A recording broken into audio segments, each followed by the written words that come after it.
कमळी या मालिकेच्या येणाऱ्या पुढील काही भागामध्ये आपल्याला जबरदस्त असा ट्विस्ट पाहायला मिळणार आहे। कमळीने आता ऋषीचा अबोला घालवण्यासाठी श्रावणात जे खेळ खेळतात त्यासाठी खूप मोठं आणि भयंकर असं नियोजन केलेलं असतं। ते नियोजन काय असतं प्रेक्षकांनो, तर ते म्हणजेच की आता तिला ऋषीसोबत बोलायचं असतं, पण ऋषी तिला जास्त भाव देत नसतो। तो थोडासा इथे तिच्यावर नाराज झालेला असतो, त्याचं मन दुखावलेलं असतं। म्हणूनच आता इकडे कमळीने हा निर्णय घेतलेला असतो। आता इकडे आपण कॉलेजमध्ये ही पार्टी एन्जॉय करू, सगळ्यांना मस्त छान कपडे घालून यायला सांगू आणि इथे आपण ह्या सगळ्या पार्टीमध्ये एन्जॉय करू असं कमळीचा निर्णय झालेला असतो। आणि त्या पार्टीचं सगळं अरेंजमेंट आहे ते कमळी पाहणार असते। तर आता दुसरीकडे राजन सिद्धटेकला जाऊन पोहोचलेला असतो। जेव्हा तो हल्ली सिद्धटेकला बऱ्याचदा जात असतो त्याच्या कामानिमित्त, तेव्हा त्याला गौरी दिसत असते आणि गौरी दिसल्यानंतर त्याची खात्री पटलेली असते की गौरी जिवंत आहे, माझी मुलगी सुद्धा असेल, म्हणूनच तो इथे प्रार्थना करत असतो। तर ऋषी आणि कमळी एकत्र येणार हे अनेकाला समजतं आणि ह्या गोष्टी समजताच तिचा मात्र खूप मोठा जळफळाट इथे होताना आपल्याला पाहायला दिसणार आहे। ह्या सगळ्या गोष्टी आपल्याला या आजच्या ट्विस्टमध्ये पाहायचं आहे, जाणून घ्यायच्या आहेत। त्यामुळे प्रेक्षकांनो हा व्हिडिओ शेवटपर्यंत नक्की पहा। चॅनलवर नवीन असाल तर चॅनलला सबस्क्राईब करा। प्रेक्षकांनो सगळ्यात महत्त्वाची गोष्ट म्हणजेच की इथे आता जी गौरी आहे, गौरी इकडे कमळी आणि त्यासोबत निंगीसाठी जे ड्रेसेस त्यांनी शिवलेले असतात ते ड्रेसेस पाठवण्यासाठी इकडे बंड्याला तिने तयार केलेलं असतं आणि ती पोहोचवण्यासाठी त्याला रोडवरती घेऊन आलेली असते, जो की हायवे असतो मुंबईला जाणारा। तर आता इकडे कमळी आणि निंगी बोलत असतात, कमळी आणि निंगी म्हणत असतात एकमेकींना, खरं तर इथे गावाकडे श्रावणात किती मजा असते ना, इथे सगळ्या झाडांना पालवी फुटलेली असते, श्रावणात खूप सारे सण उत्सव हे सगळं काही असतं। आणि तेव्हाच इकडे आता दुसऱ्या बाजूला जेव्हा ऋषी आणि कमळी हे दोघं जण रस्त्याने चालत असतात, कमळीच्या हातामध्ये छत्री असते तर ऋषीच्या हातामध्ये सुद्धा छत्री असते आणि तेवढ्यातच अनिका त्या दोघांना असं एकटं चालत जाताना पाहत असते आणि पाहिल्यावर तिचा मात्र खूप जास्त जळफळाट इथे होत असतो।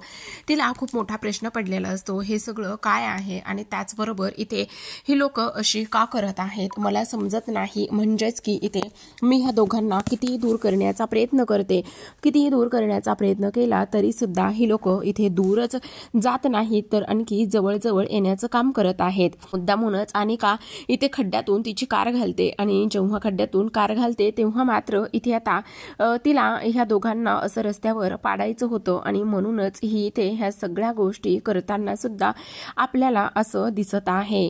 आणि तेव्हाच आता ऋषी जो आहे तो स्वतः तर भिजलेला असतो त्या पाण्याने, पण इथे कमळीला मात्र त्याने वाचवलेलं असतं। आता अनिका जेव्हा घरी जाते, घरी गेल्यानंतर इकडे मात्र तिचा जळफळाट झालेला असतो। ती विचार करते ह्या सगळ्या गोष्टी का आणि कशामुळे होत आहेत मला तर कळत नाही। काही जरी झालं तरी सुद्धा ह्या दोघांना मी इथे दूर करण्याचा प्रयत्न करते, पण दूर करण्याचा प्रयत्न करून सुद्धा ही दोघं मात्र दूर न जाता अगदीच जवळजवळ येत आहेत। काय करू म्हणजे ही दोघं दूर जातील आणि त्यासोबत आता हे त्यांना समजावण्याचं काम करत असतात। त्या म्हणत असतात की हे बघ, एवढी तू काळजी करू नकोस आणि त्याचबरोबर काही जरी झालं तरी सुद्धा इथे तू अगदीच शांत राहा, ह्या सगळ्या गोष्टी करण्याचा तुला काही संबंध नाहीये आणि त्याचसोबत इथे तू एवढं मनाला सुद्धा लावून घेऊ नकोस, कारण किती नाही म्हटलं तरी सुद्धा आता हिला कसा धडा शिकवायचा आणि काय करायचं हे आपण ठरवूयात, असं इथे ती बोलत असते। तर आता इकडे जी गौरी आहे ती बंड्याला इथे सोडवण्यासाठी आलेली असते आणि बंड्याला जेव्हा ती इथे सोडवायला येते आणि सोडवायला आल्यानंतर ती एका गोष्टीचं इथे पाहत असते आणि ते म्हणजेच की इथे ती जो टेम्पो येत असतो त्या टेम्पोमध्ये बंड्याला ती बसवून देण्याचं काम करते। आता बंड्याला टेम्पोमध्ये बसवून देत असतानाच जो राजन आहे तो गावाकडे निघालेला असतो। राजन गावाकडे निघाल्यानंतर आता त्याचं लक्ष त्या गौरीकडे जातं, जी की ते बंड्याला बसवून देत असते आणि त्याला आरशातून ह्या सगळ्या गोष्टी इथे दिसतात।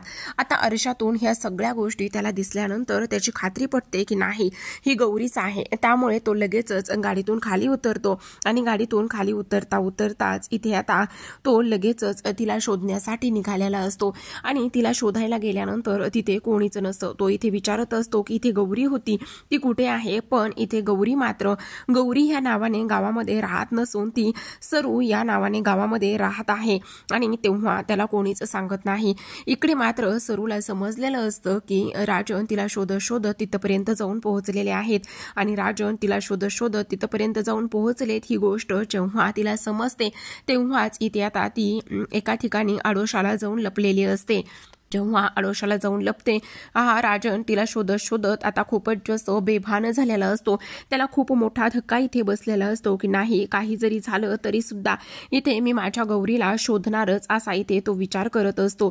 आता ह्या सगळ्या गोष्टींचा त्याने इथे विचार केल्यानंतर आता मात्र इकडे जी गौरीची मैत्रीण असते ती तिला म्हणत असते आता ते जे शहरातले साहेब आहे ते येताना इकडे दिसत आहेत, त्यामुळे तू एक काम कर, सगळ्यात महत्त्वाचं म्हणजेच की तू इथे थांब आणि त्यांनी जर माझ्याबद्दल काही तुला विचारलं तर तू असं सांग की इथे मी नाहीच आहे आणि त्याचसोबत मी गावी वगैरे गेली असं त्यांना स्पष्टपणे सांगून दे.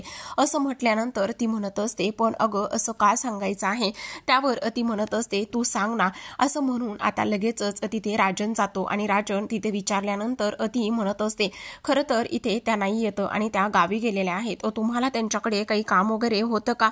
त्यावर राजन म्हणत असतो हो माझं त्यांच्याकडे काम होतं, पण आता त्या कुठंच गेल्या आहेत, काय आहे इथे काही कळेल का आम्हाला. असं म्हटल्यानंतर आता इकडे त्यामुळे ते म्हणत असतात की नाही आता तर आम्हाला सांगता येणार नाही. असं म्हणूनच आता तो तिकडे निघून गेलेला असतो. इकडे मात्र आता अनिकाला समजलेलं असतं की आता जी कमळी आहे, कमळीने इथे कॉलेजमध्ये खूप मोठी पार्टी अरेंज केलेली आहे आणि त्याचबरोबर इथे सगळ्यांनी वर्गणी जमा केलेली आहे आणि सगळ्यात महत्त्वाची गोष्ट म्हणजेच की आता त्या पार्टीमध्ये श्रावणातली जी खेळ आहेत ते सगळे काही खेळले जाणार आहेत असं अनिकाच्या मैत्रिणीने तिला सांगितलेलं असतं.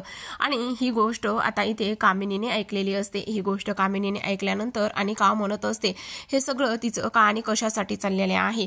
आता बघच मी काय करते ते, ह्या पार्टीमध्ये असा एकदा धमाका करते ना की ती इथे कोणाला तोंड दाखवायला सुद्धा तिला जागा राहिली नाही पाहिजे असा इथे ती विचार करत असते. काही जरी झालं तरी सुद्धा तिने कोणाला सुद्धा तोंड दाखवलं नाही पाहिजे असा ती विचार करते. आता ह्या सगळ्या गोष्टींचा तिने इथे विचार केल्यानंतर इकडे आता जी अनिकाची आजी म्हणजेच कामिनी आहे ती म्हणत असते पण आजी मला एक गोष्ट कळत नाही, मी नेमकं काय करायला पाहिजे हे तुला तरी कळतंय का. त्यावरच ती म्हणत असते तू कशाला काळजी करतेस, मी आहे ना, मी आहे तोपर्यंत काहीही होणार नाही. आणि त्याचसोबत सगळ्यात महत्त्वाची आणि इम्पॉर्टंट गोष्ट म्हणजेच की आता बघ ह्या सगळ्या ज्या गोष्टी आहेत ना ह्या इथे तर आता इकडे अनिकाला त्या समजावत असतात आणि त्या म्हणत असतात की हे बघ अशा पद्धतीने तू डाव टाक की आता त्यांना समजलं सुद्धा नाही पाहिजे की त्या किती आणि कशा पद्धतीने अडकलेल्या आहेत असं इथे ती बोलत असते. ह्या सगळ्या गोष्टी इथे आता ती बोलल्यानंतर आता मात्र इकडे दुसऱ्या बाजूला गौरी इथे रडायला सुरुवात करत असते. त्यावरच तिची मैत्रीण तिला म्हणत असते अगं हे सगळं काय चाललेलं आहे आणि तू एवढी घाबरलेली आहेस, त्याचबरोबर ते कोण आहेत जे तुला शोधत आलेले आहेत. त्यावर लगेचच आता इकडे गौरी त्या दोघांचा असलेला फोटो जो आहे तो तिला दाखवते आणि त्या दोघांचा फोटो दाखवल्याच्या नंतर इथे मात्र तिच्या मैत्रिणीला खूपच मोठा धक्का बसतो. ती म्हणत असते काय काय चाललेलं आहे हे काय. आणि त्याचबरोबर हे इथे म्हणजे कमळीचे बाबा आहेत हे. त्यावरच आता इकडे सरू म्हणत असते हो ते कमळीचे बाबा आहेत.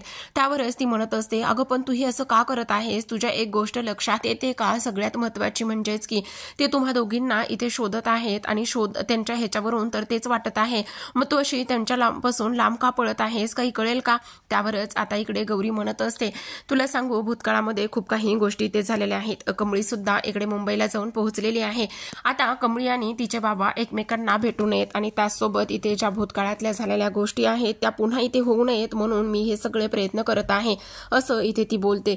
आता ह्या सगळ्या गोष्टी इथे ती बोलल्यानंतर मात्र जी सरू आहे ती म्हणत असते देव न करो आणि पुन्हा एकदा ते दोघं जण समोरासमोर येऊ अशी माझी इच्छा आहे. इकडे मात्र तो खूपच जास्त शोधाशोध करत असतो आणि शोधाशोध करत असतानाच आता इकडे आता राजन विचार करत असतो मला काय होतंय हे सगळं आणि त्याचसोबत मी तिला तिथे पाहिलं होतं पण पाहून सुद्धा इथे मी त्यांना शोधू शकलो नाही, काय करायला हवंय मी आणि त्याचसोबत आता काय करू असं कळत नाही असा राजन विचार करत असतो. राजनच्या मनामध्ये विचार येतात हे सगळं काय आहे आणि त्याचसोबत इथे मी नक्कीच गौरीला पाहिलं होतं पण आता गौरी मला दिसत नाही, मी शोधू तरी कुठे असं म्हणून तो सगळं गाव पिंजून काढतो. खरं पाहायला गेलं तर ती गौरी नसून तिथे ती सरू नावाने राहत असते. त्यामुळे सहसा सहसा कोणाला काही सांगता येत नसतं। इकडे आता कमळी आणि निंगी खूपच जास्त खुश झालेले असतात, कारण आज पार्टीमध्ये खूप मजा आणि धमाल येणार असते। आता इकडे बंड्याने ह्या दोघींसाठी जे घागरे आणून दिलेले असतात तेच घागरे आणि तेच नवीन ड्रेस ह्या दोघी जणी सुद्धा घालणार असतात। त्यावरच आता इकडे निंगी म्हणत असते, काय गे कमळे, खरंच आज खूपच मजा येणार आहे। आणि त्याचसोबत ती म्हणत असते, हो मजा तर येणारच आहे, पण आता ही मजा मात्र इथे खूपच आपण छान पद्धतीने घेणार आहोत। आणि त्यानंतर सगळ्यात महत्त्वाची गोष्ट म्हणजेच की आता एक गोष्ट तुझ्या लक्षात येते का, की ती म्हणजेच की तिथे ऋषी सर सुद्धा येतील आणि त्यानंतर आता इकडे खूपच धमाल येणार आहे।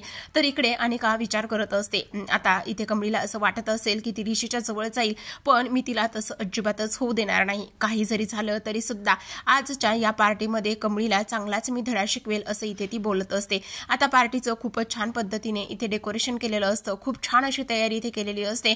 आणि इकडे मात्र आता ऋषी पार्टीमध्ये जाण्यासाठी तयार झालेला नसतो, त्याला पार्टीमध्ये अजिबातच जायचं नसतं। त्यावरच आता प्राजक्ता त्याला समजावत असते, ती म्हणत असते, प्लीज दादा चल ना, माझ्यासाठी तरी चल ना, तू जर माझ्यासोबत आलास तरच मम्मा मला तिथे पाठवेल, नाही तर ती मला तिथे पाठवणार नाही। आता इकडे ऋषी म्हणत असतो, नाही मला अजिबातच तिकडे यायचं नाही, पण प्राजू म्हणत असते, प्लीज चल ना, नाही तर मम्मा मला त्याशिवाय परमिशन देणार नाही। तेवढ्यातच तिथे आता नयनतारा आलेली असते आणि नयनतारा म्हणत असते, कशाला परमिशन देणार नाही।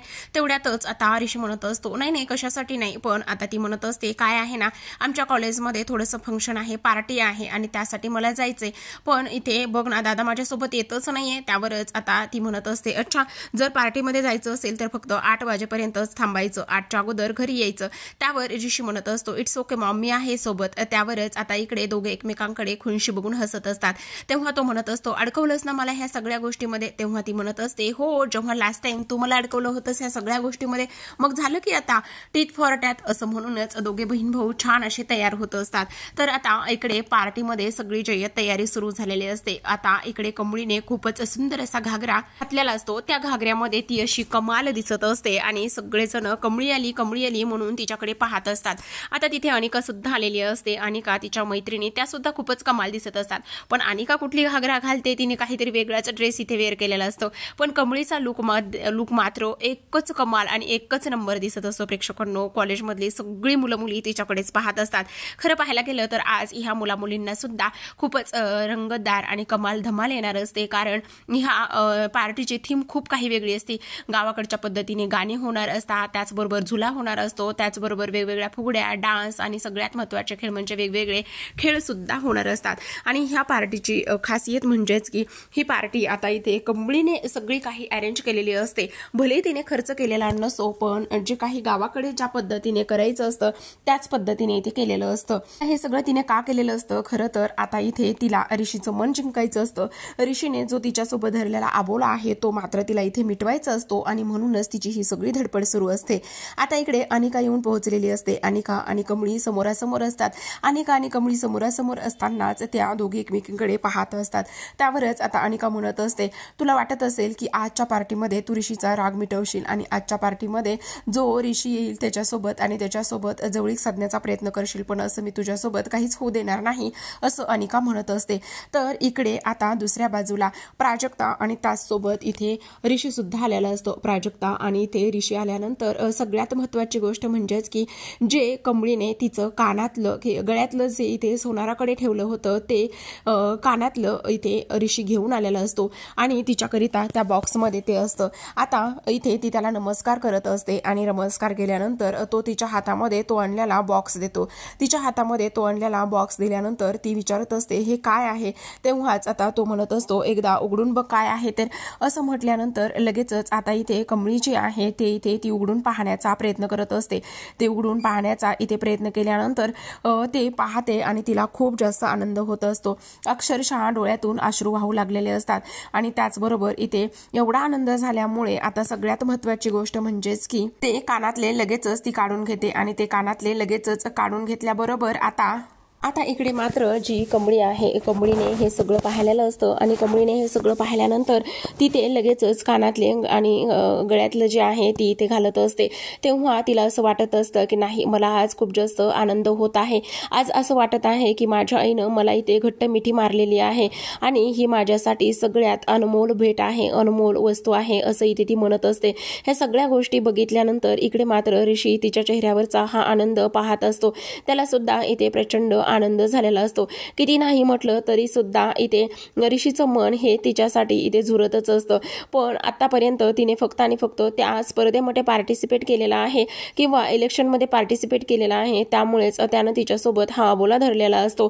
तर आता इकडे जी अनिका आहे ती मात्र रागानेच त्याच्याकडे पाहत असते. काय गरज होती ह्याला हे सगळं काही करण्याची. त्याचबरोबर हा समजतो तरी काय स्वतःला ह्या गोष्टी सगळ्या ती इथे बोलत असते. ह्या सगळ्या गोष्टी इथे बोलल्यावर आता मात्र इकडे जो ऋषी आहे तो एका गोष्टीचा विचार करत असतो की नाही, तुझ्या या चेहऱ्यावरचा आनंद पाहण्यासाठी मी काहीही करू शकतो, असं इथे तो बोलत असतो. तर आता प्रेक्षकांनो इकडे मात्र सगळेजण जय्यत तयारी करत असतात आणि त्याचबरोबर जय्यत तयारी करत असताना आता आपण इथे वेगवेगळे खेळ वगैरे खेळूयात असं ठरलेलं असतं. आणि तेव्हाच पहिला खेळ असतो तो म्हणजेच की खो-खोचा खेळ खेळल्यानंतर बऱ्याच गोष्टी इथे आपण व्यवस्थित करू असं म्हणणं असतं सगळ्यांचं आणि त्याचबरोबर एन्जॉय सुद्धा त्यांना तेवढंच करायचं असतं आणि म्हणूनच आता इथे खो-खोचा खेळ रंगलेला असतो. तर आता 2 टीम पडलेल्या असतात. एक टीम असते अनिका आणि दुसरी असते टीम कमळीची. तर आता इकडे जो राजन आहे तो मात्र इथे जे त्यांच्या गावाकडचे देवदेवता आहेत त्यांच्या पाया पडत असतो, नमस्कार करत असतो आणि त्याचबरोबर माझी गौरी आणि ती मुलगी कुठे असेल याचा मला काहीतरी संकेत द्या आणि ती जिवंत आहे हे सुद्धा मला माहिती आहे, त्यामुळे मला नक्कीच तुम्ही काहीतरी संकेत द्यावा असं इथे ती बोलत असतात. त्याचबरोबर इकडे मात्र हे सगळं काही बोलत असताना आता जी गौरी आहे ती हे सगळं काही दुरूनच ऐकत असते आणि त्यावर तिच्या मनामध्ये येत असतं की नाही, किती नाही म्हटलं तरी सुद्धा अजून सुद्धा ह्यांचं आमच्यावर किती प्रेम आहे, अजून सुद्धा हे आम्हाला विसरलेले नाहीयेत. त्या दिवसापासून अजूनपर्यंत हे फक्त आणि फक्त इथे आम्हाला शोधण्याचा प्रयत्न करत आहेत, असं आता इथे ती बोलत असते. त्याचबरोबर प्रेक्षकांनो आता इकडे तर खूपच छान पद्धतीने ही स्पर्धा रंगलेली असते. ही स्पर्धा एवढ्या छान पद्धतीने रंगल्यानंतर आता मात्र सगळ्यात महत्त्वाची एक गोष्ट झालेली असते आणि ती म्हणजेच की इकडे आता जी आपली ही आहे कमळी आहे तिला मात्र आतापर्यंत तरी कोणीही हरवलेलं नसतं आणि आतापर्यंत कोणीही न हरवल्यामुळे आता ह्या स्पर्धेचे विजेते कोण होणार आहेत हे तर आपल्याला येणाऱ्या पुढील काही भागामध्ये पाहायला मिळणारच आहे. पण आता मात्र अनिका विचार करत असते, नाही आता ही एकदा का ह्या स्पर्धेमध्ये गुंतून पडली तर मग आपल्याला खूपच धमाल आणि कमाल येणार आहे. काही जरी झालं तरी सुद्धा आता हिचा माज उतरवायचाच असा इथे ती विचार करत असते. आता ह्या सगळ्या गोष्टींचा इथे तिने विचार केल्यानंतर आता इकडे मात्र सगळ्यात महत्त्वाची एक गोष्ट झालेली असते प्रेक्षकांनो आणि ती सगळ्यात महत्त्वाची गोष्ट म्हणजेच की आता इकडे जो काही ऋषी आहे, ऋषीच्या मनामध्ये विचार येत असतो की ह्या अनिकाच्या डोक्यामध्ये नक्कीच काहीतरी प्लॅन शिजतोय, पण काय शिजतोय हे आपण शोधून काढलं पाहिजे असंच इथे ते बोलत असतात. त्याचबरोबर आता इकडे कमळी जी आहे ती अगदीच जीव ताण ओतून इथे सगळं काही खेळण्याचं आणि सगळ्या काही गोष्टी इथे करण्याचं काम करत असते. तर इकडे दुसऱ्या बाजूला मात्र आता राजनच्या पाठीमागेच गौरी उभी असते. पण प्रेक्षकांनो आता हे दोघं जण सुद्धा समोरासमोर येतील का हे पाहणं खूपच इंटरेस्टिंग असतं. तर इकडे आता जी अनिका आहे, अनिकाला आता कमळीच्या त्या हॉस्टेलच्या रूमची चावी हवी असते आणि तिच्या रूमची एकदा का चावी तिला मिळाली की मग तिला जो काही प्लॅन आहे तो इथे वर्क करायचा असतो. पण प्रेक्षकांनो इथे आता ती काय करणार आहे आणि कशा पद्धतीने इथे आता कमळीसोबत हे सगळे डावपेच ती खेळणार आहे आणि त्याचबरोबर ऋषी पुन्हा एकदा इथे आता कमळीला ह्या सगळ्या गोष्टीपासून वाचवेल का हे पाहणं खूपच इंटरेस्टिंग आणि त्याहूनही तेवढंच रंजक असणार आहे. तर अशाच नवनवीन आणि त्याचसोबत डेली मालिकांचे अपडेट्स आणि रिव्ह्यू जाणून घ्यायचे असतील, पाहायचे असतील तर नक्की चॅनलला सबस्क्राईब करा. व्हिडिओ पाहिल्याबद्दल तुम्हा सर्वांचे अगदी मनापासून धन्यवाद.